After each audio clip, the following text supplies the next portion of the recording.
löggan að leita þér? Það bara eitthvað misskilningur. Já, eða? Já, hlutverkið, það nú, ég sagði með því, sko, að ég fór eiginlega fyrst pröfu, sko, árið áður en fórum við tökur. Ok. Og þá voru aðrir leikarar, í þessu og það leit allt öðru út, sko. Og fékk ekki hlutverkið, sko.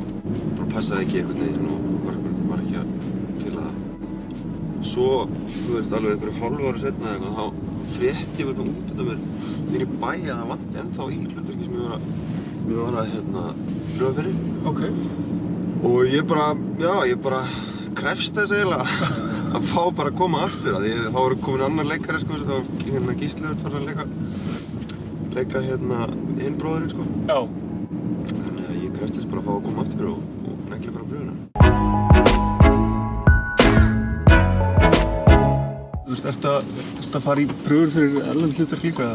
Já, ég er búinn að vera með svona agent úti síðan fyrst seríun Ófærð. Akkurat. Og var núna bara rétt þess að fá fyrsta hlutverkið, sko, á erlendri grundu, maður segir. Nú, ok. Var að lenda, ekkert stóru hlutverkið, en svona smá hlutverkið í HBO, og Sky þáttum. Ok. Fjallum Tjernobyl-slysið. Já. Svona miniseries, 6-8 sería. Spennandi. Já, mjög spennandi, sko. Hún var einu svona út og... Er þetta tekið þá í Úkraínu? Nei, þetta tekið í Litháen. Hvenær kemur þetta út? Ég hef ekki hugmynd, sko. Það eru tökur alveg fram á haust, þannig að ég gerir ráð fyrir bara næsta ári eða eitthvað. Ok. Hvernig er samband þitt og föðurins? Það er bara mjög fínt, sko. Já. Það hefur ekkert alltaf verið það, sko. Það er alltaf bara eins og eiginlega bara líklega allir, þú veist, það gerist öllum bæjum. Algjörlega. Það getur verið styrt og var það svolítið svona ég var unglingur. Ok. En núna er það bara mjög gott, sko. Við bara vinnum mikið saman og bara erum mestu mátar, sko. Ok. Hvað var það sem olli þess að tókst þér þetta? Var þetta eitthvað skapgerðin eða eitthvað sérstakt? Já, þú veist, ég náttúrulega var algjör rugludallur, sko, þegar ég var yngri, sko. Ég var í MR og útskrifaðist, ég held ég með 4,97. Yes. Ég svona rétt slefaði í gegnum stúdentsprófið. Og þú veist, það svona fylgdi því alls konar svona djamrugl og eitthvað, sko, sem að pabbi var ekki að fíla. Nei. Þannig að hann endaði að henda mér út þegar ég var 18 ára. Bara nánast á götuna, sko.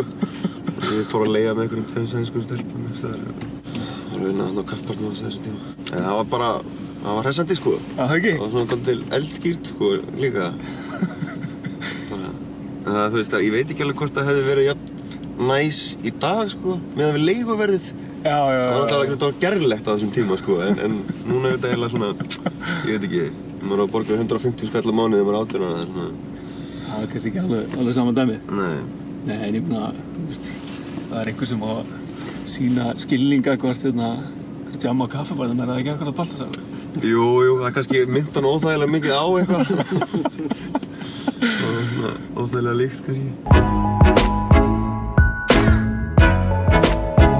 Við erum komin upp á Gróttu, er eitthvað tenging hér, eða bara... Já, minnst það nú bara fallegur staður, sko, líka, en ég kom inn oft einmitt í MR með stelpur.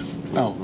En svo líka bara, er þetta svona einn af fáu stöðunum einhvern veginn í bænum sem er hægt að fara og vera svona pínu út í náttúrunni, sko.